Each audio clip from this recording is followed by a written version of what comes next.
Oh my God, that was tough.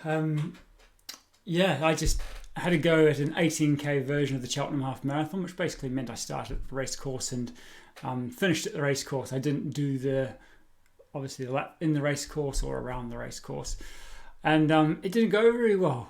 I made a mistake that I try and ensure that a lot of my members don't make, which is going too fast in the first half of the run. But I fell into the exact same mindset that a lot of people do, especially in an event like Cheltenham Half Marathon, where it's downhill for a lot of the first, I think it's about 3k, that maybe 2k, 3k that's downhill, and then it's pretty flat after that for a long time. So I'm going to walk you through the run itself, and show you exactly why it didn't go to plan. So here we are at the start. Let's bring it up into the big screen so you can see. I think blue must mean slow because you can see the last section of the run is me going very slow. I'd only got to, I think it was about 17k when I got to about here. So I literally limped the last bit. I jogged as much as I could, but gas was gone. My lungs were going even though I was going at bare minimum speed. Whereas you can see all the way down New Barn Lane, down Prestbury Road, it's all green. Slowed down a bit here at the bottom of going around Prestbury Road. I'm not sure why I slowed down there. Maybe I noticed my speed was up higher than it should have been. Felt really good through here. Felt good going up Montpellier, around the gardens. Good going around the boys' college, the Cheltenham College, sorry. Felt alright going around Dean Close. Got a little bit of stitch around here. And actually, I did have some pangs of stitch early on. Didn't feel like it was breathing associated. It felt like the food that I had eaten before I had left for the run was coming back at me a bit. So I will talk through exactly what I had before the run.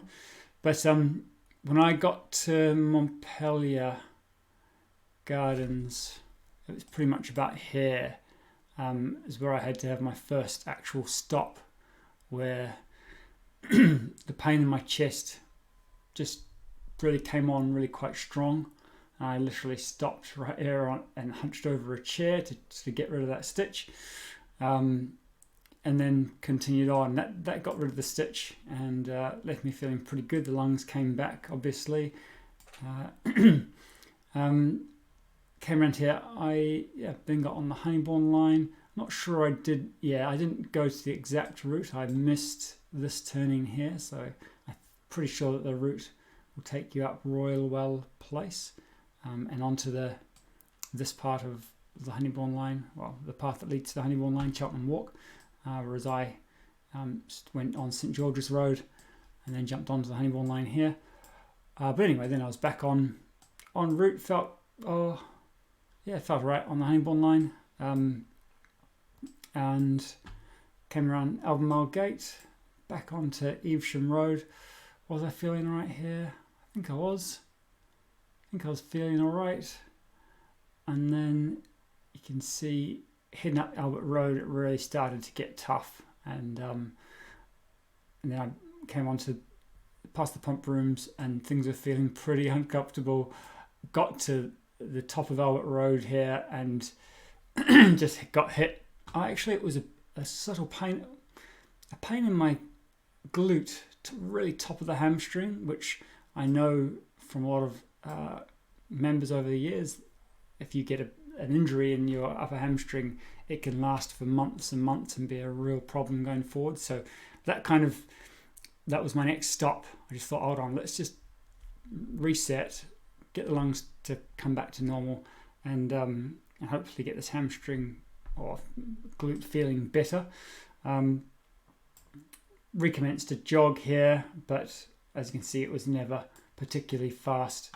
And then it was just, I knew I had to kill the last K, so I did a little out and back. And this last stretch up the hill wasn't particularly fun. Now, how do I get out of this map view? So we can jump into my splits. You can see the elevation, not much to it. The 2 or 4 stops.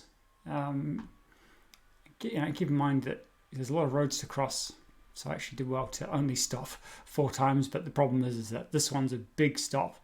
That must have been Montpellier, and yeah, you can see the heart rate. Really, I probably wasn't paying enough attention to this. I think my last run that I'd done, my 16k, the average was around 155, might be 152. Just quickly see if I can find that,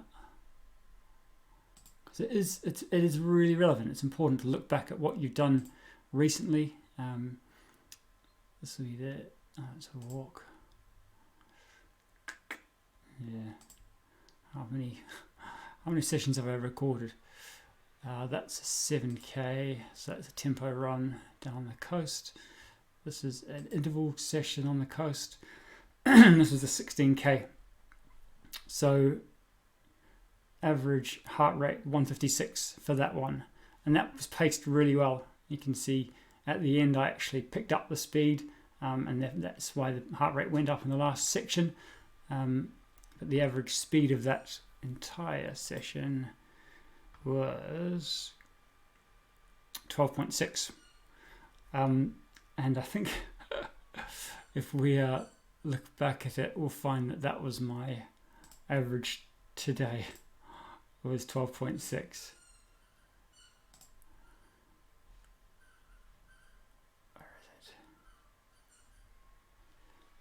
Speed 12.4. So I mean, the average speed, a 16k compared to an 18k. So I've done the 18k today. Average speed 12.4. That's not a bad drop off in speed, considering it's 2 kilometers further. In fact, I might have, if I had been clever, more smart about things, I would have said, well, I haven't eaten great before this run. I haven't eaten at what should have been around 10 o'clock, a decent, almost brunch, since I'd had breakfast around 7. I should have had a decent brunch at 10, and then went for the run at soon after 12, so it's probably about 12:15. And it was 12:30 that I actually got started. I had basically chucked down a kid's pack of crisps before I ran out the door, which was first mistake. So yeah, I've had my shower, and I just remembered that I didn't just have a bag of crisps before I went out the door. It was 11:30 when I looked up from my computer and thought, oh flip, I haven't eaten anything. I've got to get down and set some walkers and runners off for 12 o'clock at the race course. I better eat something. So the first thing I found was a bag of crisps. I was like, that's not enough. So I made a quick sandwich, which was some chicken and hummus, basically. And rammed down that sandwich with a drink. And that was me with my belly full, but probably too full, and certainly much too late to be eating that sort of food so close to a run. It was hotter today than during the 16K. The 16K was definitely windier, but not terrible wind. But the point is that I should have looked at this session beforehand, looked at the 16K beforehand, seen that the average speed was 12.545.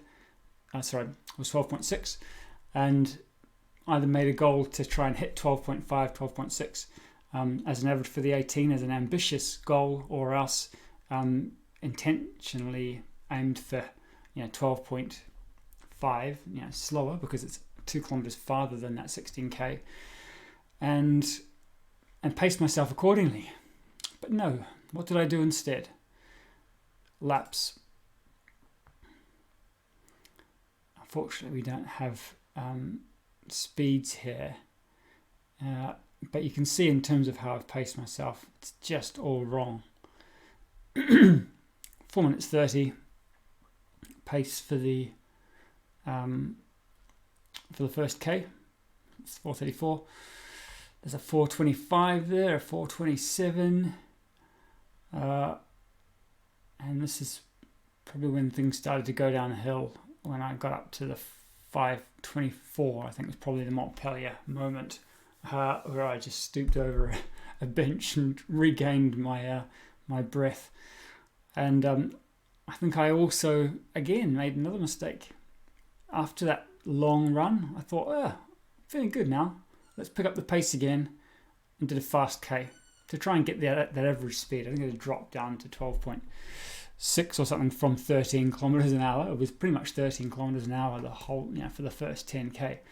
But then, it started to get on top of me, and you can see that these splits just get worse and worse. And by the end, I'm running at 10 kilometers an hour, even slower. By that that was only 3 seconds.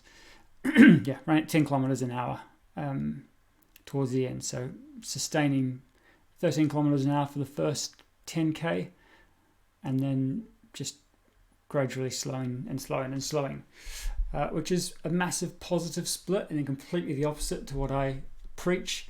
So I've been absolutely humbled, but I'm also I'm trying to take the lesson here and pass it on, because we can say it was my food, it was maybe the temperature, but actually I just think that this course, starting up on, up at the race course,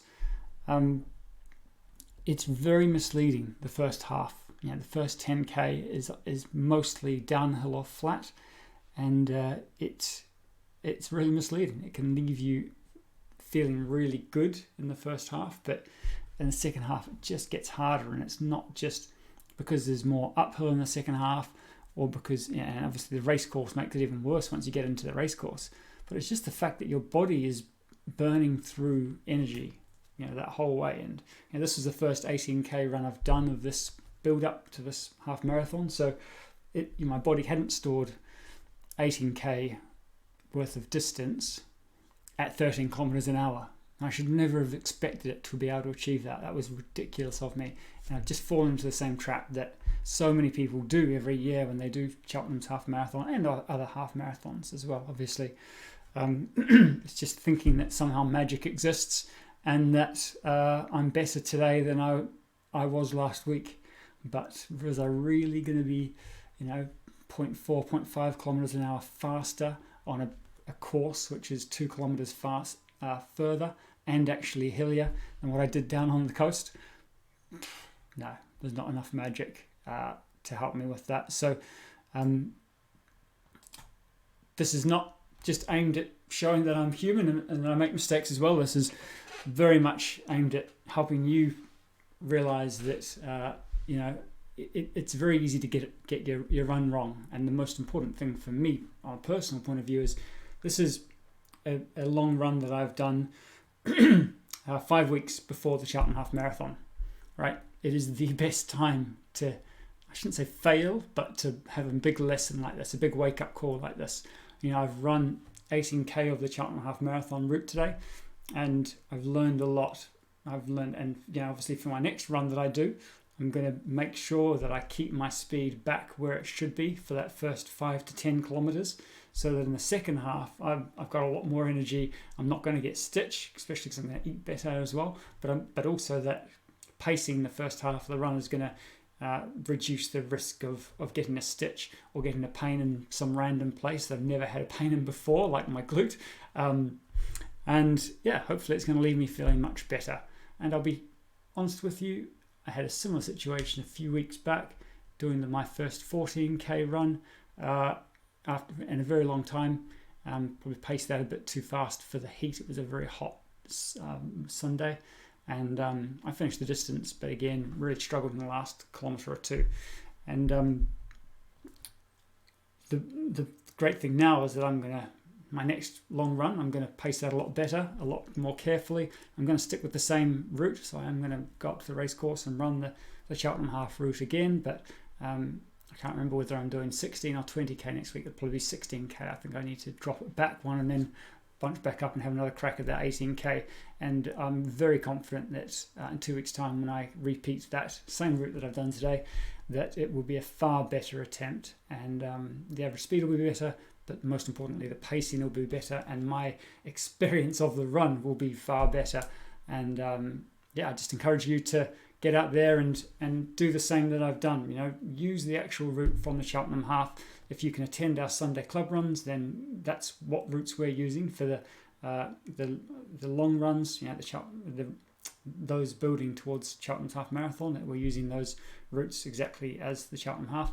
But also those building to 10k, we're using the route from the 10k race at the Cheltenham 10k and Half Marathon. So attending those runs or finding the routes that we've planned for them can help you practice on the actual course and make sure that you learn the lessons you need to in advance of the race, not on race day or a week or 2 weeks before the race. Because if this was my 18k run 2 weeks out from the race, I would have no idea what I'm capable of. You know what I mean? Like, I've stuffed today up, whereas I've now got 3 more weekends to learn what I'm actually going to be capable of on the 5th of September.